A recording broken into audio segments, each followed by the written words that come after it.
ओम श्री गणेशाय नमः। बोलिए श्री शंकर पार्वती भगवान की जय। नमस्कार मित्रों, स्वागत है आपका अपने चैनल गुरुवाणी में।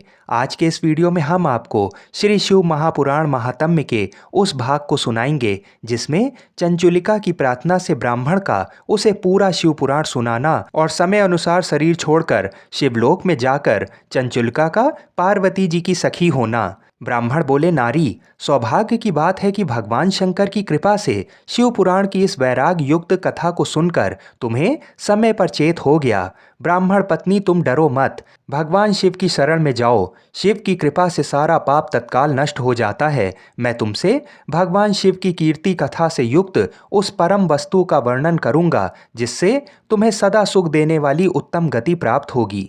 शिव की उत्तम कथा सुनने से तुम्हारी बुद्धि इस तरह पश्चाताप से युक्त एवं शुद्ध हो गई है, साथ ही तुम्हारे मन में विषयों के प्रति वैराग्य हो गया है। पश्चाताप ही पाप करने वाले पापियों के लिए सबसे बड़ा प्रायश्चित है। सत्पुरुषों ने सबके लिए पश्चाताप को ही समस्त पापों का शोधक बताया है। पश्चाताप से ही पापों की शुद्धि होती है।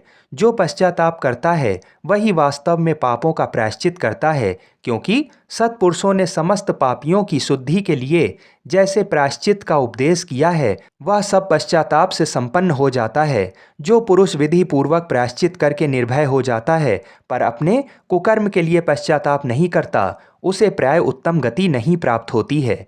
परंतु जिसे अपने कुकृत्य पर हार्दिक पश्चाताप होता है वह अवश्य उत्तम गति का भागी होता है, इसमें संशय नहीं है।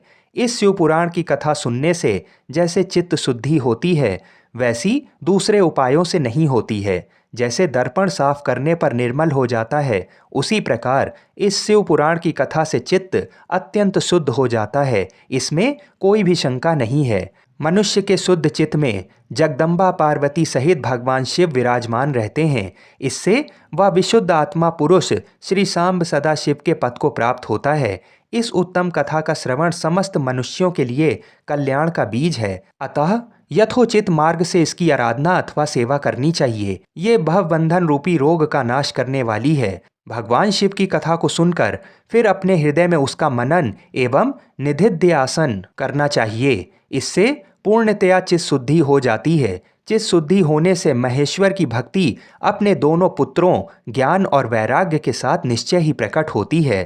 तत्पश्चात महेश्वर के अनुग्रह से दिव्य मुक्ति प्राप्त होती है, इसमें शंका नहीं है। जो मुक्ति से वंचित है उसे पशु समझना चाहिए, क्योंकि उसका चित्त माया के बंधन से आसक्त है। वह निश्चय ही संसार बंधन से मुक्त नहीं हो पाता है। ब्राह्मण पत्नी, इसलिए तुम विषयों से मन को हटा लो और भक्ति भाव से भगवान शंकर की इस परम पावन कथा को सुनो। परमात्मा शंकर की इस कथा को सुनने से तुम्हारे चित्त की शुद्धि होगी और इससे तुम्हें मोक्ष की प्राप्ति हो जाएगी। जो निर्मल चित्त से भगवान शिव के चरणार विंदों का चिंतन करता है उसकी एक ही जन्म में मुक्ति हो जाती है, ये मैं तुमसे सत्य कहता हूँ। सूत जी कहते हैं, शौनक, इतना कहकर वे श्रेष्ठ शिव भक्त ब्राह्मण चुप हो गए। उनका हृदय करुणा से आर्द्र हो गया था। वे शुद्ध चित्त महात्मा भगवान शिव के ध्यान में मग्न हो गए। तदनंतर बिंदुक की पत्नी चंचुला मन ही मन प्रसन्न हो उठी। ब्राह्मण का उक्त उपदेश सुनकर उसके नेत्रों में आनंद के आंसू छलक आए थे। वह ब्राह्मण पत्नी चंचुला हर्ष भरे हृदय से उन श्रेष्ठ ब्राह्मण के दोनों चरणों में गिर पड़ी और हाथ जोड़कर बोली, मैं कृतार्थ हो गई। तत्पश्चात उठकर वैराग्य युक्त उत्तम बुद्धि वाली वह स्त्री जो अपने पापों के कारण आतंकित थी, उन महान शिवभक्त ब्राह्मण से हाथ जोड़कर गदगद वाणी में बोली, ब्राह्मण, शिव भक्तों में श्रेष्ठ स्वामिन, आप धन्य हैं, परमार्थदर्शी हैं और सदा परोपकार में लगे रहते हैं, इसलिए श्रेष्ठ साधु पुरुषों में प्रशंसा के योग्य हैं। साधु, मैं नरक के समुद्र में गिर रही हूँ, आप मेरा उद्धार कीजिए। पौराणिक अर्ध तत्व से संपन्न जिस सुंदर शिव पुराण की कथा को सुनकर मेरे मन में संपूर्ण विषयों से वैराग उत्पन्न हो गया, उसी शिव पुराण को सुनने के लिए इस समय मेरे मन में बड़ी श्रद्धा उत्पन्न हो रही है। सूत जी कहते हैं, ऐसा कहकर हाथ जोड़ उनका अनुग्रह पाकर चंचुला उस शिव पुराण की कथा को सुनने की इच्छा मन में लिए उन ब्राह्मण देवता की सेवा में तत्पर वहां रहने लगी। तदनंतर शिव भक्तों में श्रेष्ठ और शुद्ध बुद्धि वाले उन ब्राह्मण देव ने उसी स्थान उस स्त्री को शिव पुराण की उत्तम कथा सुनाई। इस प्रकार उस गोकर्ण नाम महाक्षेत्र में उन्हीं श्रेष्ठ ब्राह्मण से उसने शिव पुराण की वह परम उत्तम कथा सुनी, जो भक्ति, ज्ञान और वैराग्य को बढ़ाने वाली तथा मुक्ति देने वाली है। उस परम उत्तम कथा को सुनकर वह ब्राह्मण पत्नी अत्यंत कृतार्थ हो गई। उसका चित्त शीघ्र ही शुद्ध हो गया।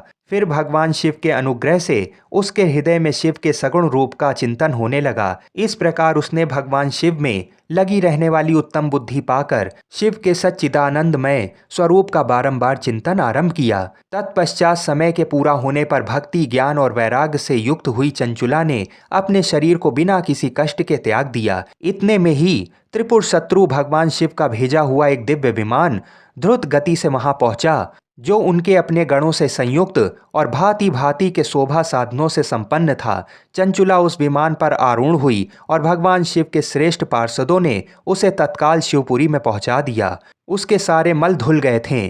वह दिव्य रूप धारिणी दिव्यांगना हो गई थी। उसके दिव्य अवयव उसकी शोभा बढ़ाते थे। मस्तक पर अर्धचंद्र का मुकुट धारण किए वह गौरांगी देवी शोभाशाली दिव्य आभूषणों से विभूषित थी। शिवपुरी में पहुंचकर उसने सनातन देवता त्रिनेत्रधारी महादेव जी को देखा। सभी मुख्य मुख देवता उनकी सेवा में खड़े थे। गणेश, भृंगी, नंदीश्वर तथा वीरभद्रेश्वर आदि उनकी सेवा में उत्तम भक्ति भाव से उपस्थित थे। उनकी अंग कांति करोड़ों सूर्यों के समान प्रकाशित हो रही थी। कंठ में नील चिन्ह शोभा पाता था। 5 मुख और प्रत्येक मुख में 3-3 नेत्र थे। मस्तक पर अर्धचंद्राकार मुकुट शोभा देता था। उन्होंने अपने वामांग भाग में गौरी देवी को बिठा रखा था, जो विद्युत पुंज के समान प्रकाशित थीं। गौरीपति महादेव जी की कांति कपूर के समान गौर थी। उनका सारा शरीर श्वेत भस्म से भासित था। शरीर पर श्वेत वस्त्र शोभा पा रहे थे।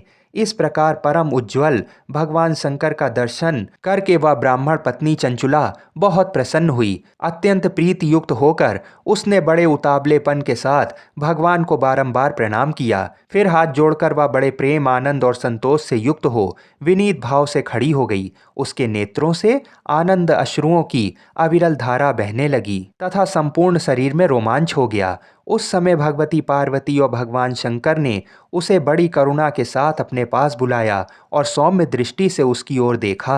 पार्वती जी ने तो दिव्य रूप धारिणी बिंदुक प्रिया चंचुला को प्रेम पूर्वक अपनी सखी बना लिया। वह उस परमानंद घन ज्योति स्वरूप सनातन धाम में अविचल निवास पाकर दिव्य सौख्य से संपन्न हो अक्षय सुख का अनुभव करने लगी। आगे की कथा को सुनने के लिए हमारे चैनल को अवश्य सब्सक्राइब करें। बोलिए श्री शंकर पार्वती भगवान की जय। हर हर महादेव।